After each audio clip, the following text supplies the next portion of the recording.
En direct de Saint-Michel de Napierville, je m'entretiens avec la famille Pinsonneau, les rois de la patate. J'avais tellement hâte de venir ici. C'est magnifique, les pommes de terre nouvelles, qu'on dit aussi primeurs. Daniel, Julien, merci de votre accueil. Daniel, raconte-moi l'histoire familiale de l'entreprise. Nous, c'est débuté avec mon grand-père. Après, c'était mon père, mais avant, il y avait les animaux et les légumes. Nous, on a préféré poursuivre dans la pomme de terre. Tout de suite un coup de cœur sur la patate. Oui, là.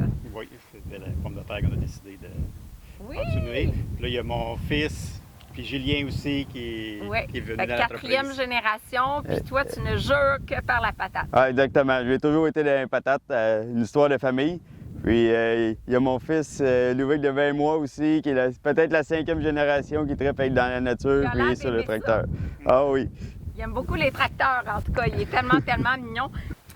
Il y a un bel esprit de famille qui règne ici. Quand je suis arrivée, j'ai même rencontré ta mère, ta grand-mère, qui était toute belle, fidèle au poste. Oui, non, c'est ma mère qui ne travaille plus, mais qu'elle aime bien s'informer de l'avancement des récoltes. Puis on est chanceux de compter sur tous nos employés. J'ai ma sœur Lise et Jean qui sont très impliqués dans la compagnie aussi. Puis toute la famille met la main à la pâte pour venir nous aider ou qui amènent leur grain de sel quand on a besoin de quelque chose, des conseils. Et puis également nos employés qu'on considère autant québécois qu'étrangers qu'on considère comme dans notre famille. Puis on travaille tous ensemble dans la même direction. Là, les gars, parlez-moi un petit peu comment on distingue la patate nouvelle, la pomme de terre plus mature. Là, on voit que la peau, là, elle est très, très mince. Là. Oui, c'est parce qu'elle n'est pas arrivée à la maturité. Pomme de terre primeur, c'est qu'elle est récoltée avant sa maturité. Donc, il y a aussi un petit peu plus de sucre, donc le goût est tellement, tellement bon. Il y a moins d'amidon. Puis, au fil des semaines, ça va gagner en maturité, puis le sucre va se transformer en amidon aussi. Donc, côté goût, là, c'est vraiment exceptionnel. Du point de vue de la récolte, quel genre de sol que ça prend? Ici, c'est un sol minéral. Okay. On appelle ou de la gravelle. C'est un champ qui se chauffe tôt.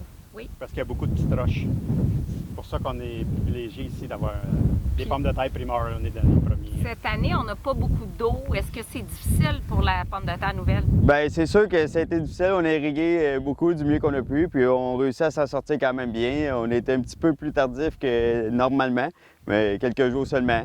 Puis on a réussi à bien s'en sortir, puis on a un beau calibre de pommes de terre. Justement, tu parles de calibre, là. Il y a tellement des calibres différents ici sur le plan, là. C'est normal, ça? Oui. Oui? C'est pas parce qu'elle est primeur que c'est seulement des petites.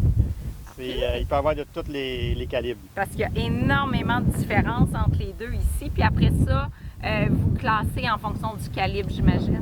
Oui, c'est ça, c'est à l'entrepôt, c'est lavé, c'est classé, avec différents calibres. Puis c'est cueilli à la main? Exactement. Les premières pommes de terre qu'on récolte, c'est tout cueilli à la main dans les premières semaines.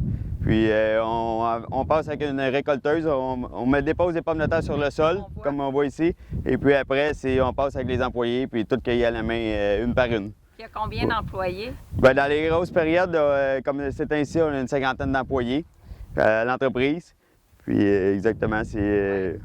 C'est récolté à la main parce que c'est fragile, justement. Oui, vu qu'elle n'a pas sa peau, elle n'est pas à maturité. Donc, elle est très fragile. Fait qu'on prend toutes les précautions nécessaires. Puis, nous, on considère ça un petit peu comme une fraise, la fragilité d'une fraise. Oui. Et puis, c'est pour ça que c'était important de la consommer dans les 4 à 5 jours, suivant la récolte, idéalement. Puis, on conserve au frigo. Exactement. Et non dans le garde-manger. Bon, puis les Québécois, ils peuvent profiter de la pomme de terre nouvelle jusqu'à quand? Bien, jusqu'à la fin du mois de juillet, ils peuvent profiter de la pomme de terre nouvelle du Québec. Puis sinon, bien, ça va être la pomme de terre qui va être rendue plus à maturité, mais elle va être excellente également. Bien oui, puis dans les deux cas, c'est tellement nutritif, la pomme de terre. On a plein de potassium, on a de la vitamine C.